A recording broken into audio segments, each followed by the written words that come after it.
स्वागत है आपका स्कूल राज थ्योरी में। आज हम आरंभ करने वाले हैं कक्षा 7 की विज्ञान का 7वां अध्याय मौसम, जलवायु तथा जलवायु के अनुरूप जंतुओं द्वारा अनुकूलन। इससे पहले हमने 6 चैप्टर देख लिए हैं। अगर आपने नहीं देखे हैं तो उनकी लिंक आपको डिस्क्रिप्शन मिल जाएगी या फिर आप प्लेलिस्ट जाकर में देख सकते हैं। हमेशा की तरह हम पहले अध्याय को पढ़ेंगे, उसके बाद हम प्रश्नोत्तर करेंगे, तो अंत तक बने रहिएगा। तो चलिए स्टार्ट करते हैं। क्या आपको याद है कि जब पहाड़ों पर भ्रमण के लिए जा रहे थे तो आपसे क्या क्या साज या सामान ले जाने के लिए कहा गया था? जब आकाश में बादल होते हैं तो आपके माता पिता आपसे छाता ले जाने के लिए कहते हैं। क्या आपने कभी अपने परिवार के बुजुर्गों को पारिवारिक समारोह आयोजन करने से पहले मौसम के बारे में चर्चा करते हुए सुना है? जैसा कि शादी या फिर कोई फंक्शन होता है हमारे घर में, तो बुजुर्ग और परिवार के जो बड़े लोग होते हैं वह देखते हैं कि बारिश तो आने वाली नहीं है, अंधड़ तो आने वाला नहीं है, इसी प्रकार की व्यवस्था करते हैं ताकि इनसे बचा जा सके। या फिर हम कहीं पे घूमने जाते हैं तो हमारे बड़े हमको कहते हैं कि रेनकोट पहन के जाना या फिर छाता लेके जाना, बारिश आ सकती है। इसी प्रकार आपको भी कहा होगा आपके बड़ों ने। आपने अवश्य ही खेल शुरू होने से पहले विशेषज्ञों को मौसम के बारे में चर्चा करते हुए सुना होगा। क्या आपने कभी सोचा है ऐसा क्यों करते हैं? जैसा कि हम देखते हैं क्रिकेट का मैच होता है, उससे पहले जो थर्ड एम्पायर होते हैं वह देखते हैं कि बारिश आने वाली है नहीं आने वाली। बारिश आती है तो मैच को रद्द किया जाता है। मौसम किसी भी खेल पर अत्यधिक प्रभाव डाल सकता है। इसका हमारे जीवन पर भी अत्यधिक प्रभाव पड़ता है। हमारे अनेक दैनिक क्रियाकलाप उस दिन के मौसम के पूर्व अनुमान पर आधारित होते हैं। जैसे कि हमें कहीं घूमने जाना है या फिर शॉपिंग करने जाना है, तो अगर बारिश होने वाली होगी तो हम उसे कल के लिए टाल देंगे। दूरदर्शन, रेडियो और दैनिक समाचार पत्रों में प्रतिदिन मौसम के बारे में जानकारी दी जाती है। लेकिन क्या आप जानते हैं वास्तव में मौसम है क्या? वह हम देखेंगे इस चैप्टर में, इस अध्याय में। इस अध्याय में हम मौसम और जलवायु के बारे में पढ़ेंगे और हम यह भी जानेंगे कि विभिन्न जीव किस प्रकार से अपने आवास की जलवायु के अनुसार अनुकूलित होते हैं, मतलब कि उसके अनुसार ढल जाते हैं। पहले देखते हैं मौसम। चित्र 7.1 में किसी दैनिक समाचार पत्र में प्रकाशित मौसम की जानकारी का एक नमूना दिया गया है। चित्र 7.1 देखते हैं, जिसमें मौसम में लिखा गया है सुबह कोहरा रहेगा, बाद में आसमान साफ हो जाएगा। शनिवार को अधिकतम तापमान 19.7 डिग्री सेल्सियस, न्यूनतम तापमान 3.6 डिग्री दर्ज किया गया है। रविवार को सूर्यास्त 5:45 पे होगा और सोमवार को सूर्योदय 7:15 पर होगा। हमने देखा कि दैनिक मौसम की रिपोर्ट में पिछले 24 घंटे के ताप, आर्द्रता, वर्षा, यदि वर्षा हुई है तो इसके बारे में जानकारी होती है। मौसम रिपोर्ट के अगले दिन के मौसम के बारे में पूर्व अनुमान भी प्रकाशित किया जाता है। मौसम की रिपोर्ट भारत मौसम विज्ञान विभाग द्वारा तैयार की जाती है। यह विभाग प्रतिदिन विभिन्न स्थानों से वहां के ताप, पवन वेग आदि आंकड़े एकत्रित करता है और मौसम के बारे में पूर्वानुमान लगाता है। क्रियाकलाप 7.1 देखते हैं। किसी भी समाचार पत्र से पिछले एक सप्ताह के सभी दैनिक चौकी दिनों की मौसम की रिपोर्ट काट लीजिए। यदि आपके घर पर समाचार पत्र नहीं आता तो अपने किसी पड़ोसी अथवा मित्र से मांगकर रिपोर्ट को अपनी पुस्तिका में लिखिए। क्या आप पुस्तकालय से भी मौसम की रिपोर्ट एकत्र कर सकते हैं? सभी कतरनों को कागज की एक सीट पर अथवा चार्ट पर चिपका लीजिए। अब सारणी 7.1 में अपने द्वारा एकत्र की गई मौसम की जानकारी को नोट करना है। आपकी सहायता के लिए पहली पंक्ति में नमूना दिया गया है। सारणी के सभी कॉलमों को चार्ट के अनुसार आंकड़ों में लिखना है। जैसे कि दिनांक 23/8/6 को अधिकतम तापमान कितना था, न्यूनतम कितना था, आर्द्रता कितनी थी, अधिकतम आर्द्रता कितनी थी, वर्षा अगर हुई है तो कितनी हुई है। इसी प्रकार आपको 7 दिनों का लिखना है अपनी नोटबुक के अंदर। वर्षा को वर्षा मापी यंत्र से नापा जाता है। वर्षा को किससे नापते हैं? वर्षा मापी यंत्र से। यह मूल रूप से एक मापक सिलेंडर होता है जिसके ऊपर वर्षा जो जल होता है वे एकत्रित होकर एक कीप लगी होती है जो इसमें अंदर उस कीप के द्वारा अंदर जल प्रवेश करता है। क्या आपके द्वारा बनाई गई सारणी के अनुसार सभी 7 दिन अधिकतम व न्यूनतम तापमान और आर्द्रता और वर्षा के माप समान रहे? आपकी सारणी में नोट किए गए अधिकतम व न्यूनतम तापमान कुछ दिनों के लिए समान हो सकते हैं, परंतु सभी प्रचाल जैसे कि तापमान, आर्द्रता, वर्षा इन्हीं 2 दिनों के लिए समान नहीं होते हैं, हमेशा अलग अलग रहती है। सप्ताह भर इनमें काफ़ी परिवर्तन हो सकते हैं। जैसे एक दिन ज़्यादा ठंड पड़ी, एक दिन कम पड़ी, एक दिन बरसात आ गई, कुछ भी हो सकता है मौसम में। किसी स्थान पर तापमान, आर्द्रता, वर्षा, वायुवेग आदि संदर्भ में वायुमंडल की प्रतिदिन की परिस्थिति उस स्थान का मौसम कहलाती है। मौसम क्या होता है?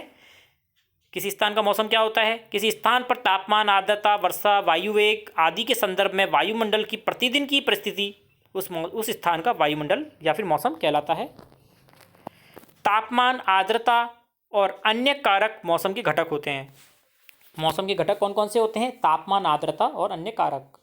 किसी स्थान का मौसम प्रतिदिन, दिन प्रतिदिन और सप्ताह दर सप्ताह परिवर्तित होता रहता है। इसलिए हम अक्सर कहते हैं आज का मौसम अत्यधिक आर्द्र है अथवा पिछले सप्ताह मौसम गर्म था। मौसम एक अत्यंत जटिल परिघटना है, मतलब बहुत ही ज़्यादा मुश्किल है उसको समझना। यह क्षण भर में परिवर्तित हो सकता है। कभी कभी यह हो सकता है सुबह के समय धूप निकल रही हो, लेकिन अचानक बादल आ गए और तेज़ वर्षा होने लगे। तेज़ वर्षा अचानक बंद हो जाए और चटक धूप निकल आए, कुछ भी हो सकता है। आपको अवश्य ही अनेक ऐसे अनुभव होंगे। आपके साथ भी ऐसा हुआ होगा कि धूप निकल रही है, हम बाजार निकले और एकदम से बारिश आ गई। ऐसे किसी अनुभव को याद करने का प्रयास कीजिए और अपने मित्रों से इस बारे में बात करनी है। क्योंकि मौसम इतनी जटिल परिघटना है, अतः इसका पूर्व अनुमान लगाना आसान कार्य नहीं है।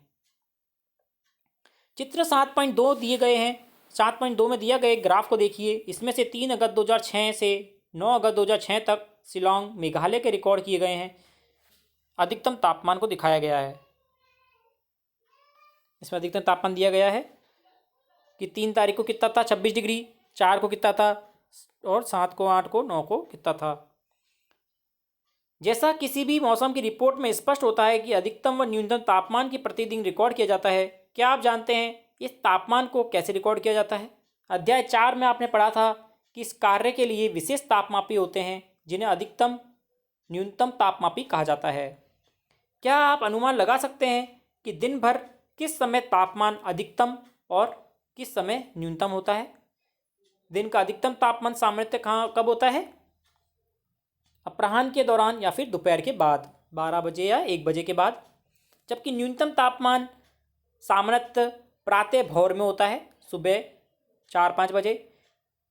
अब आप समझ गए होंगे कि गर्मियों में दोपहर के बाद हम गर्मी में इतने बेहाल क्यों हो जाते हैं, जबकि सुबह के समय अपेक्षाकृत मौसम सुहावना लगता है। क्या आपने कभी सूर्योदय और सूर्यास्त के समय के बारे में सोचा है? क्या आप जानते हैं कि सर्दियों में सायंकाल अंधेरा जल्दी क्यों होता है और आपके खेलने के लिए अधिक समय नहीं मिल पाता? क्या सर्दियों में दिन की अवधि गर्मियों की अपेक्षा कम होती है? अध्याय के अंत में इस परियोजना के लिए पूरा करने के लिए इसका समय पता लगाने का प्रयास करना है। हम देखते हैं कि सर्दियों में अंधेरा जल्दी हो जाता है, 5:30 बजे, 6 बजे अंधेरा हो जाता है, जबकि गर्मियों में 7 बजे तक उजाला रहता है। जलवायु।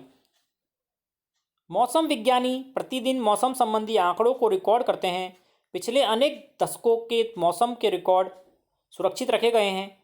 इनमें से हमें किसी स्थान के मौसम के पैटर्न, जो प्रतिरूप है, निर्धारण करने का सहायता मिलती है। मौसम में सभी परिवर्तन सूर्य के कारण होते हैं। मौसम में परिवर्तन किसके कारण होते हैं? सूर्य के कारण होते हैं। सूर्य अत्यधिक उच्च ताप पर गर्म गैसों का विशाल गोला है और सूर्य की हमसे दूरी बहुत अधिक है। परंतु सूर्य द्वारा उत्सर्जित ऊर्जा इतनी अधिक है कि पृथ्वी से इतनी दूरी होने के बावजूद सूर्य हमारे लिए समस्त ऊष्मा और प्रकाश का स्रोत है। अतः सूर्य ऊर्जा का प्राथमिक स्रोत है। अपने ऊर्जा का प्राथमिक स्रोत कौन सा है? सूर्य है, जो मौसम में परिवर्तन लाता है। पृथ्वी के थल क्षेत्र, समुद्र और वायुमंडल द्वारा अवशोषित और परिवर्तित की जाने वाली ऊर्जा भी किसी स्थान पर मौसम को निर्धारित करने के में महत्वपूर्ण भूमिका निभाती है। यदि आप समुद्र के समीप रहते हैं तो आपको यह अनुभव होगा कि आपके स्थान में मौसम रेगिस्तान अथवा पहाड़ी क्षेत्र के आसपास मौसम से काफ़ी भिन्न रहता है। किसी स्थान पर मौसम की लंबी अवधि, जैसे 25 वर्ष में एकत्र आंकड़ों के आधार पर बना मौसम का पैटर्न उस स्थान का जलवायु कहलाता है। किसी स्थान का मौसम अगर लंबी अवधि से हम आंकड़े एकत्र कर रहे हैं, तो उसके बाद में जो हम पैटर्न बनाते हैं मौसम का, वह क्या कहलाता है? उसका जलवायु कहलाता है। यदि हम पाते हैं कि किसी स्थान का तापमान अधिकांश समय उच्च रहता है तो हम कहते हैं कि उस स्थान की जलवायु गर्म है। यदि उसके अतिरिक्त उस स्थान पर अधिकांश दिनों में भारी वर्षा रहती है तो हम कह सकते हैं उस स्थान की जलवायु कैसी है, गर्म व आर्द्र।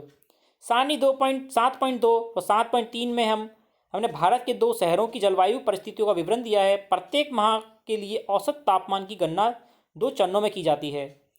हम पहले माह के प्रत्येक दिन के लिए रिकॉर्ड किए गए तापमान का औसत निकालते हैं और उसके बाद हम पिछले कई वर्षों में उसी माह के लिए अनेक वर्षों के औसत तापमानों की गणना करते हैं। इससे हमें औसत तापमान मिल जाता है। और 2 स्थान हैं जैसे कि जम्मू कश्मीर और श्रीनगर। जम्मू और कश्मीर में जम्मू कश्मीर श्रीनगर लिया है और दूसरे में हम केरल में तिरुवनंतपुरम ले रहे हैं। सारणी 7.2 और 7.3 देखने पर हम आसानी से जम्मू कश्मीर और केरल के औसत तापमान में अंतर देख सकते हैं। हम देख सकते हैं कि केरल जम्मू और कश्मीर की तुलना में बहुत गर्म है और आर्द्र है, जिसमें वर्ष के कुछ भाग में मध्यम गर्म व मध्यम आर्द्र जलवायु रहती है। इसी प्रकार के आंकड़े भारत के पश्चिमी क्षेत्र जैसे राजस्थान के लिए वर्ष के अधिकांश समय औसत तापमान उच्च दिखाते हैं और लेकिन सर्दियों में जो सिर्फ कुछ माह के लिए होता है तापमान काफ़ी कम होता है और इस क्षेत्र में वर्षा भी बहुत कम होती है। चित्र जो सारणी 7.2 है, 7.3 देख रहे हैं हम। श्रीनगर व तिरुवनंतपुरम जनवरी में दैनिक न्यूनतम तापमान कितना है, -2.3 और उधर कितना है तिरुवनंतपुरम में 22.2। इसी प्रकार पूरी सारणी दी गई है। यह किसी मरुस्थलीय जलवायु के लक्षण है। यह जलवायु गर्म और शुष्क होती है और उत्तरी पूर्वी भारत में वर्ष के अधिकांश भाग में वर्षा होती है।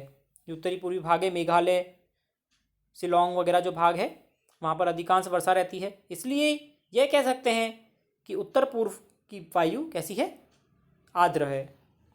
उत्तर पूर्व की जलवायु कैसी है, आर्द्र है। आगे बढ़ते हैं। जलवायु और अनुकूलन। जलवायु का सभी जीवों पर गहरा प्रभाव पड़ता है। जंतु उन स्थितियों में जीने के लिए अनुकूलित होते हैं जिनमें वे रहते हैं। अत्यधिक सर्द और गर्म जलवायु में जीवित रहने वाले जंतुओं में स्वयं को चरम शीत अथवा ताप से बचाने के लिए कुछ विशेष गुण होते हैं। अपनी कक्षा 6 की विज्ञान की पुस्तक में हमने अध्याय 9 में दी गई अनुकूलन की परिभाषा को याद कीजिए। ये सभी गुण और लक्षण जो जंतुओं को उनके परिवेश में अनुकूलन में सहायक होते हैं, विकास की प्रक्रिया का परिणाम है। इस पुस्तक के अध्याय 9 में आप मौसम और जलवायु के मृदा के प्रभाव के बारे में पढ़ेंगे और यहाँ हम केवल जंतु और जलवायु के प्रभाव के बारे में पढ़ेंगे। छठी कक्षा में आपने कुछ वास स्थानों के लिए जंतुओं के अनुकूलन के विषय में पढ़ा था। जंतुओं की जलवायु परिस्थितियों के लिए अनुकूलन के उदाहरण के रूप में हम केवल ध्रुवीय क्षेत्र और उष्णकटिबंधीय वृक्षावनों में रहने वाले कुछ जंतुओं की चर्चा करेंगे। हम इस चैप्टर में क्या पढ़ेंगे, इस अध्याय में जो ध्रुवीय क्षेत्र और उष्णकटिबंधीयों में जो रहते हैं जानवर, उनके बारे में चर्चा करेंगे। जैसा कि नाम से स्पष्ट है, ध्रुवीय क्षेत्र ध्रुवों के समीप होते हैं, जैसे उत्तरी ध्रुव व दक्षिणी ध्रुव। ध्रुवीय क्षेत्रों के कुछ परिचित देश जैसे Canada, Greenland, Iceland, Norway, Sweden, Finland, America के अलास्का, रूस के साइबेरिया क्षेत्र आदि। Bharat, Malaysia, Indonesia, Brazil, Congo गणतंत्र, केन्या, युगांडा, नाइजीरिया से कुछ ऐसे देश हैं जहां उष्णकटिबंधीय वृक्षावन पाए जाते हैं।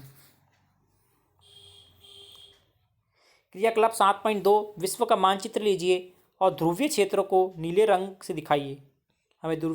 पहले हमें क्या करना है, विश्व का मानचित्र लेना है और उसमें जो ऊपर और नीचे जो ध्रुवीय क्षेत्र हैं उसको नीले रंग से भरना है। इसी प्रकार उष्णकटिबंधीय क्षेत्रों को लाल रंग से भरना है, क्योंकि उष्णकटिबंधीय क्षेत्र कौन कौन से हैं, Bharat, Malaysia, Indonesia, Brazil, Congo गणतंत्र, केन्या, युगांडा, नाइजीरिया।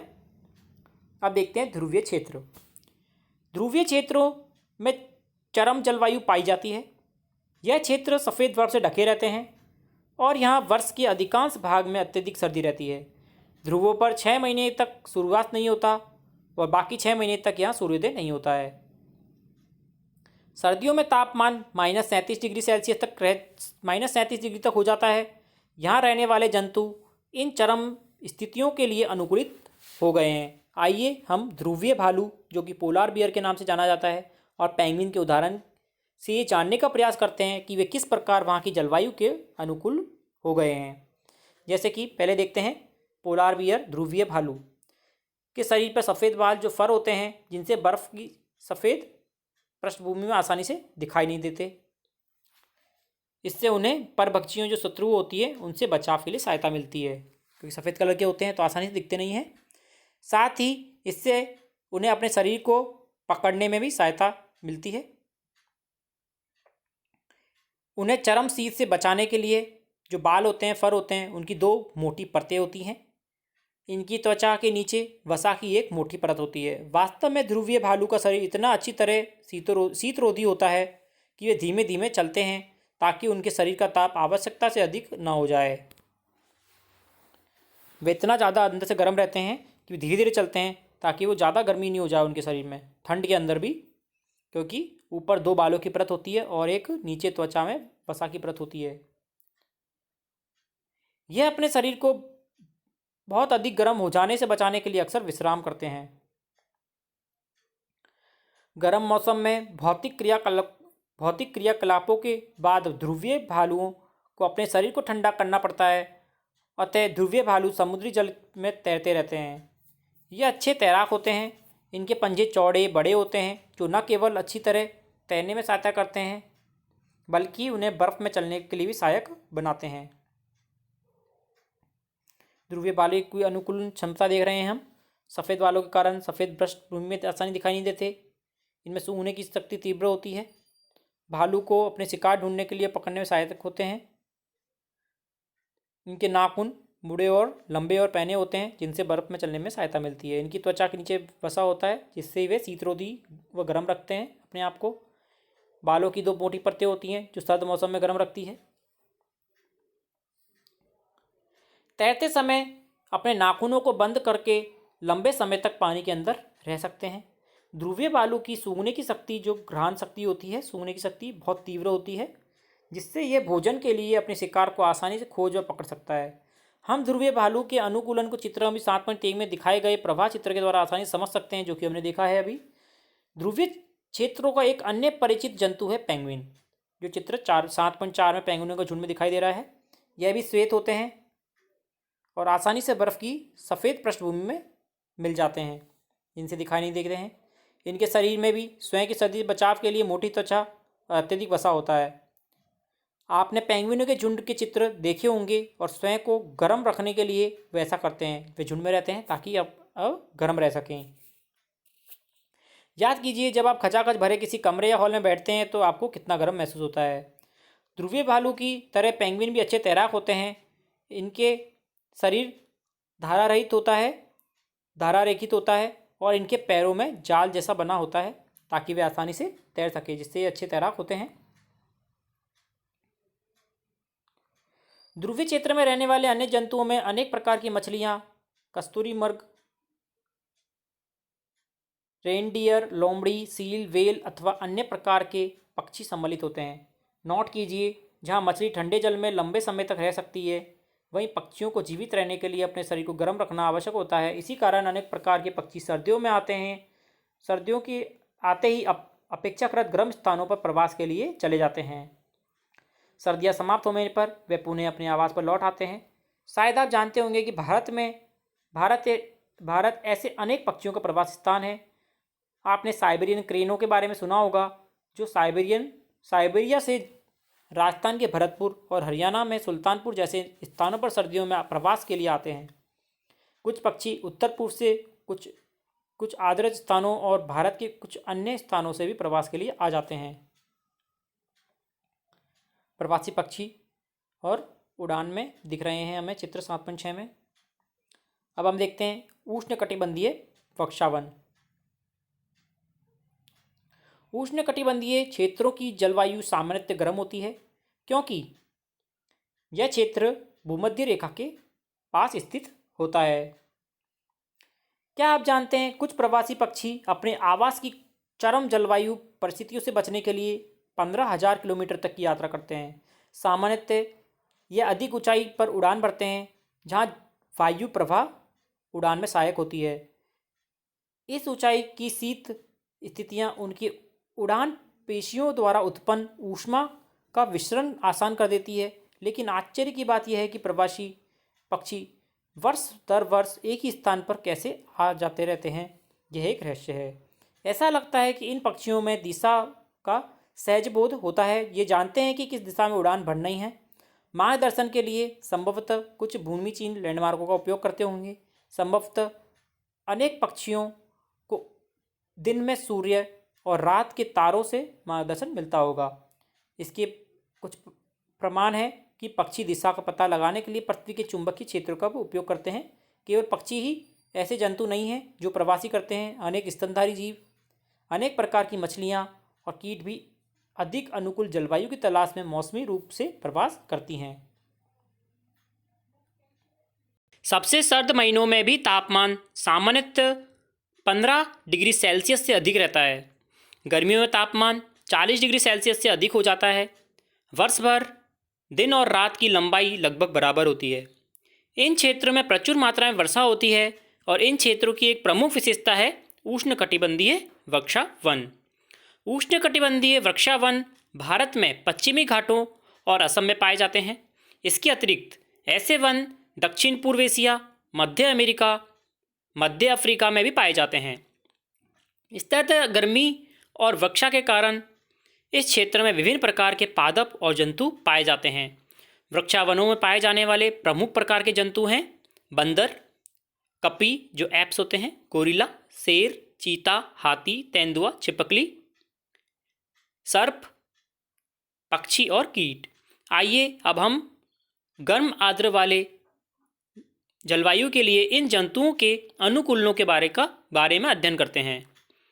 वृक्षावनों में जलवायु जो जलव्यापी परिस्थितियां हैं, अनेक किस्मों के जंतुओं की विशाल जनसंख्या के जीवन यापन के लिए अत्यधिक उपयुक्त है। जो वृक्षावन में जो जलवायु होती है वो उनके जीने के लिए काफ़ी उपयुक्त होती है। चूँकि जंतुओं की जनसंख्या अधिक होती है, अतः उनमें भोजन और आश्रय के लिए सघन प्रतिस्पर्धा भी रहती है। क्योंकि वह बहुत सारे जानवर रहते हैं, इसलिए वहाँ पर रहने के लिए घर और खाने के लिए भोजन ढूंढना भी काफ़ी कठिन होता है।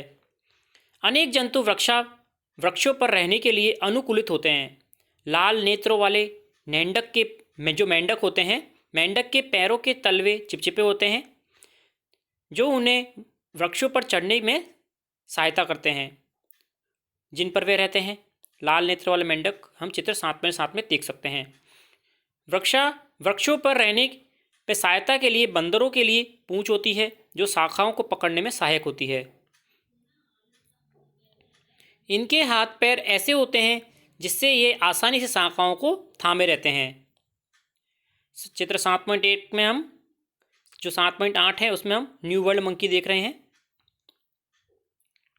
क्योंकि इन वनों में आवास करने के लिए जंतुओं में भोजन के लिए परस्पर स्पर्धा रहती है, कुछ जंतु ऐसे भोजन को प्राप्त करने के अनुकूलित होते हैं जहां अन्य जंतु आसानी से नहीं पहुंच सकते। उदाहरण के लिए टुकुन नामक पक्षी की लंबी बड़ी चोंच होती है।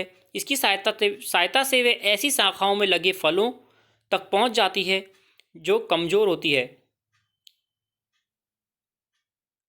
और उसका भार नहीं सह सकती। चित्र 7.9 में हम टुकुन पक्षी को देख रहे हैं। उष्णकटिबंधीय वनों में पाए जाने वाले अनेक जंतुओं में सुनने की संवेदनशील शक्ति, तीव्र दृष्टि, मोटी त्वचा और ऐसे वन रंग की त्वचा होती है जो उन्हें आसपास के क्षेत्रों के साथ मिलकर छद्मावरण करने में सहायक होती है, मतलब कि छिपने में सहायक होती है। उनकी पर पक्षियों से रक्षा करती है। जो भी दूसरे पक्षी जो उनके खाना चाहते हैं, उन्हें क्षति पहुंचाना चाहते हैं, उनसे बचने में सहायता करती है। उदाहरण के लिए बिलाव परिवार के जंतु जो शेर और चीता है, मोटी खाल होती है तथा उनकी सुनने की शक्ति संवेदनशील होती है। लॉयन टेल लंगूर, जिसे दाढ़ी वाला ऐप कहते हैं, पश्चिमी घाट के वृक्षावनों में पाया जाता है। चित्र 7.10 में हम लॉयन टेल लंगूर मंकी देख रहे हैं। इसकी सबसे बड़ी प्रमुख विशेषता इसकी चांदी जैसी सफ़ेद श्वेत ऑयल है जो इसके सिर के चारों ओर और गालों और चिबुक जो ठोड़ी तक रहती है। ये वृक्षों पर आसानी से चढ़ जाता है और अपने जीवन का अधिकांश समय वृक्षों पर ही व्यतीत करता है। यह मुख्यतः फल खाता है, बीज, कोमल पत्तियां, तने, पुष्प और कलियां खाता है। लॉयन टोल्ड मंगूर जो लंगूर होते हैं वृक्षों की छाल में वास करने वाले कीटों की तलाश में रहता है। चूंकि ये लंगूर वृक्षों पर पर्याप्त भोजन जुटा पाने में समर्थ होता है, अतः वह भूमि पर यदाकदा ही आता है, इसलिए हमेशा पेड़ों पर ही रहता है। भारतीय उष्णकटिबंधीय वृक्षावन का एक अन्य परिचित जंतु है हाथी। हाथी अनेक प्रकार के वृक्षावनों में परिस्थितियों के अनुकूलित हो गए हैं। उनकी सूंड को ध्यान से देखिए, जिसका उपयोग वे नाक के रूप में करता है। लंबी सूंड से इसकी सूंघने की शक्ति बहुत अच्छी हो जाती है। हाथी द्वारा सूंड का उपयोग भोजन को उठाने के लिए किया जाता है। यद्यपि इसके भार्य दंत, जिन्हें रद कहा जाता है, वास्तव में रूपांतरित दंत है, मतलब कि बाद में पहले छोटे थे बाद में बड़े हो गए। इन दांतों से हाथी अपनी पसंद की वृक्ष की छाल को आसानी से छील सकता है। अतः भोजन के लिए स्पर्धा के बावजूद हाथी आसानी से अपना भोजन जुटाने में समर्थ है। हाथी के लंबे बड़े कान बहुत ही हल्की ध्वनि को भी सुन लेते हैं। वृक्षावनों की गर्म और आर्द्र जलवायु में हाथी को ठंडा रखने के भी उसके कान सहायक होते हैं। चित्र 7.11 में हम भारतीय हाथी को देख रहे हैं। हम इसके अब प्रश्नोत्तर करेंगे। पहला प्रश्न है, उन घटकों के नाम बताइए जो किसी स्थान के मौसम को निर्धारित करते हैं। कौन कौन से घटक हो जाएंगे? तापमान, आर्द्रता, वर्षा, वायु वेग किसी भी स्थान के मौसम को निर्धारित करते हैं। दूसरा प्रश्न है, दिन में किस समय ताप की अधिकतम और न्यूनतम होने की संभावना होती है? दिन का अधिकतम तापमान सामान्यतः अपराह्न मतलब कि दोपहर के समय, दोपहर के बाद होता है, जबकि न्यूनतम तापमान प्रातः भोर के समय होता है। अब रिक्त स्थानों की पूर्ति कीजिए। दीर्घ अवधि के मौसम का औसत जलवायु कहलाता है। खाली स्थान में क्या आ जाएगा? जलवायु। दूसरा है, किसी स्थान पर बहुत कम वर्षा होती है और उस स्थान का तापमान वर्ष भर उच्च रहता है, उस स्थान की जलवायु ध्रुवीय क्षेत्र और उष्णकटिबंधीय क्षेत्र होगी। माफ कीजिएगा, गर्म और शुष्क होगी। दूसरे में क्या आ जाएगा? किसी स्थान पर बहुत कम वर्षा होती है, उस स्थान का तापमान वर्ष भर उच्च रहता है, तो उस स्थान की जलवायु गर्म और शुष्क होगी। चरम जलवायु परिस्थितियों वाले पृथ्वी के दो क्षेत्र कौन कौन से होंगे? ध्रुवीय क्षेत्र और उष्णकटिबंधीय क्षेत्र। तो तीसरे में आएगा ध्रुवीय क्षेत्र और उष्णकटिबंधीय क्षेत्र। पहले में क्या आया था? जलवायु। दूसरे में गर्म और शुष्क। तीसरे में ध्रुवीय क्षेत्र और उष्णकटिबंधीय क्षेत्र। प्रश्न नंबर 4 है, निम्नलिखित क्षेत्र की जलवायु का प्रकार बताइए। जम्मू कश्मीर मध्यम गर्म और मध्यम आर्द्र। केरल गर्म और आर्द्र। राजस्थान गर्म और शुष्क। उत्तर पूर्व भारत आर्द्र। अगला प्रश्न है, मौसम और जलवायु में किसमें तेजी से परिवर्तन होता है? मौसम में तेजी से परिवर्तन होता है। अगला प्रश्न है, जंतुओं के कुछ विशेषताओं की सूची नीचे दी गई है, जैसे आहार, मुख्यतः फल, सफ़ेद बाल, प्रवास की आवश्यकता, तीव्र स्वर ध्वनि, तेज आवाज़, पैरों के चिपचिपे तलवे, त्वचा के नीचे का वसा, मोटी परत, चौड़े और बड़े नखर, चटक रंग, मजबूत पूंछ, लंबी और बड़ी चोंच। उपयुक्त प्रत्येक विशेषता के लिए बताइए उष्णकटिबंधीय वृक्षावन अथवा ध्रुवीय क्षेत्र में किसके लिए अनुकूलित हैं, और क्या आप समझते हैं कि इनमें से कुछ विशेषताएं दोनों क्षेत्रों के लिए अनुकूलित हो सकती है? हमें बताना है। पहला है आहार, मुख्यतः फल, उष्णकटिबंधीय वृक्षावन। दूसरा, सफ़ेद बाल फर, ध्रुवीय क्षेत्र। प्रवास की आवश्यकता, ध्रुवीय क्षेत्र। तीव्र स्वर ध्वनि, उष्णकटिबंधीय वृक्षावन। पैरों के चिपचिपे तलवे, उष्णकटिबंधीय वृक्षावन। त्वचा के नीचे वसा की मोटी परत, ध्रुवीय क्षेत्र। चौड़े और बड़े नखर ध्रुवीय क्षेत्र, चटक रंग उष्णकटिबंधीय वृक्षावन, मजबूत पूंछ उष्णकटिबंधीय वृक्षावन, लंबी और बड़ी चोंच उष्णकटिबंधीय वृक्षावन। और इनमें से उपयुक्त में से कोई भी विशेषता दोनों क्षेत्रों के लिए अनुकूलित नहीं हो सकती है। अगला प्रश्न है, उष्णकटिबंधीय वृक्षावन जंतुओं की विशाल जनसंख्या को आवास प्रदान करते हैं, यह समझाइए कि ऐसा क्यों है। उष्णकटिबंधीय क्षेत्रों की जलवायु सामान्यतः गर्म रहती है क्योंकि यह भूमध्य रेखा के आसपास स्थित होते हैं। सबसे सर्द महीनों में भी सामान्यतः तापमान 15 डिग्री से अधिक रहता है, तो गर्मियों में तापमान 40 डिग्री से अधिक हो जाता है। वर्ष भर दिन और रात में लंबाई लगभग बराबर रहती है और इन क्षेत्रों में वर्षा होती है। प्रचुर मात्रा में सतत गर्मी और वर्षा के कारण इन क्षेत्रों की विभिन्न प्रकार के पादप और जंतु पाए जाते हैं। अगला प्रश्न है, उदाहरण सहित समझाइए कि किस विशेष जलव्यापी परिस्थिति में कुछ विशिष्ट जंतु ही जीवन यापन करते हैं, क्यों पाए जाते हैं, जीवन यापन करते क्यों पाए जाते हैं।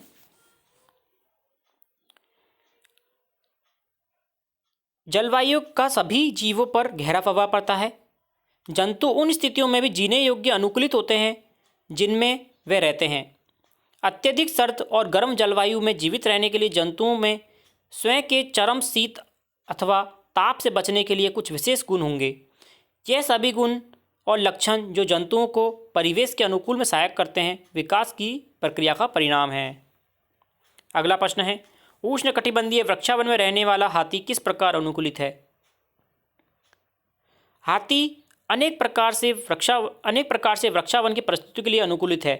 अपनी सूंड का प्रयोग नाक के रूप में करता है। लंबी सूंड से इसकी सूंघने की शक्ति बहुत अच्छी हो जाती है और हाथी द्वारा सूंड का उपयोग भोजन उठाने के लिए भी किया जाता है। यद्यपि इसके बाहरी दांत, जिन्हें हम रद कहते हैं, वास्तव में रूपांतरित दंत हैं। इन दांतों से हाथी अपनी पसंद की वृक्षों की छाल को आसानी से छील लेता है और भोजन की स्पर्धा के बावजूद आसानी से अपना भोजन जुटाने में सहायक होता है। हाथी के लंबे बड़े कान बहुत ही हल्की ध्वनि सुनने में सहायक होते हैं। वृक्षावनों की गर्म और आर्द्र जलवायु में हाथी को ठंडा रखने के लिए उसके कान भी सहायक होते हैं। निम्नलिखित प्रश्नों के सही विकल्प चुनिए।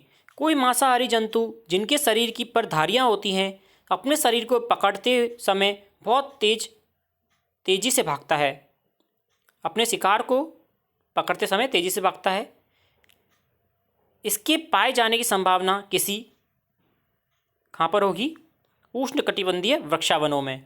इसका उत्तर हो जाएगा घ। अगला प्रश्न है, ध्रुवीय भालू को अत्यधिक ठंड जलवायु में रहने के लिए कौन सी विशेषताएं अनुकूलित बनाती हैं? इसका उत्तर हो जाएगा क। श्वेत बाल फर, त्वचा के नीचे वसा, तीव्र सूंघने की क्षमता। प्रश्न नंबर 12 है, निम्नलिखित में से कौन सा विकल्प उष्णकटिबंधीय क्षेत्रों का सर्वश्रेष्ठ सबसे अच्छा वर्णन करता है? इसका उत्तर हो जाएगा क, गर्म और आर्द्र। आशा करता हूँ आपको समझ में आया होगा। अगर आपने चैनल को सब्सक्राइब नहीं किया है तो चैनल को सब्सक्राइब जरूर करें ताकि हम इसी प्रकार पढ़ते रहें और आगे बढ़ते रहें। धन्यवाद।